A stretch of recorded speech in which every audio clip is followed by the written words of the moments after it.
Hey everybody, it's Dude Man. Hey, got some Facebook Marketplace pickups and a couple of auction wins that were fantastic. It was kind of interesting. I had got one diecast car from Kenner. So Kenner, if you remember them, they had the Easy Bake Oven, the Spirograph, and they did all of the Star Wars figures. They got those licensed right away. They were actually founded in Cincinnati, Ohio, 1946 by the Steiner brothers. And then, as what always happens is throughout the years, they get bought out. So Kenner was actually bought out by General Mills in 1967. Then Tonka bought the Kenner product line from General Mills in 1987. And then Tonka was bought by Hasbro in 1991. So Hasbro still owns the license to them. But they came out with some die-cast cars to kind of compete with the Matchboxes and the Hot Wheels and the Tamicas and the Majorettes to get into that market in the early 80s. And I had gotten that one and I thought, oh, they're pretty cool. I actually picked up a couple more. So I got a Kenner. It's 1980 King Cobra. And it was one of the first 16 released by Kenner. So you notice how that kind of follows along with the first 16 vehicles that Hot Wheels released as part of the Red Lines. So this is a King Cobra. It's got a snake on it. It's lightweight. It's a chrome base. It's got some interesting wheels. I mean, it does roll fairly nice. Whoa, it does roll fairly nice. But it's, just not the quality that we would see with the Matchboxes and the Hot Wheels. But anyways, it's kind of cool. So I got that one. And then I got a Corvette, which, is pretty colors. I mean, from the outside, it's got playwear on it, but, the wheels just aren't even close. So this is number 1027, which was actually called the Jet Vet. I mean, the wheels, they kind of boogered up. You'll notice one thing is the axles are very, very thin, so easy to get bent. And this one's kind of jacked here a little bit, but it's pretty cool. And then also from 1980, I got the Drag King Dragster. This is kind of a cool car. Again, it's kind of jacked up. It's got the wheels, we're working on those, see if I can get them fixed. It's got a plastic base.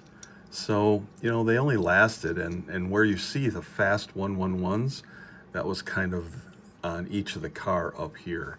So that kind of is the brand that they had before they kind of stopped making them. But those are three Kenner cars, which are kind of cool. I also got a Corvette because I like them. This is Road Champs. This is a 1982 Corvette, kind of similar. Nice thing is these doors do open. Just kind of cool. Kind of like that color, that 70s vibe. I know my sister had a Mustang that had kind of that color. It was pretty cool. I actually got to drive that one around a little bit. But this one is, quality again, just not quite there. There is a Coyote Jeep. Pretty cool. This opens up so you can see the engine. It's got the wheels on it. Rides pretty good. There was also, Scott owned this one. This was a Kenworth Aerodyne, and it's got the trailer, which is very cool. A little better quality metal. This one rolls really good, but again, they just Road Champs is I think still around today. but they just couldn't keep up with Hot Wheels. Speaking of Hot Wheels, got a Hot Wheels Mustang Drag, and this is from 1977. Lifts up. It's in beautiful shape. Not a lot of playwear on that one. Put that one there. Another Mustang. Now this one doesn't open all the way. It's pretty tight. I'm not going to force it. But this one's a gorgeous blue. Again, in great shape. This is so much heavy because it's all metal. Metal base, metal top. I mean, it's just a quality car all the way around. And one more Mustang. We're back to that theme of the 70s kind of color. But this has got the gold tampos on it that say Hot Wheels. This one, again, doesn't open very far. I'm not going to force it. I mean, it does go a little farther. That one does stay up. Will this one stay up? I don't think. That one won't stay up. This one might. But that one's really tight. I don't want to force that one. And then I got this beautiful Olds 442. This is a Hong Kong red line. It's missing the tampos. Used to say radar. I'm going to put some custom tampos on this. I got this for a sweet deal. And, you know, it's in actually very good shape. Beautiful shape. So I'm going to do a little personal customization. I just got to print some water slides for it. I'll show you those at a later date. That one's cool. And then we got this one. So I open this up right on. This is a black wall. It's a Hot Wheels.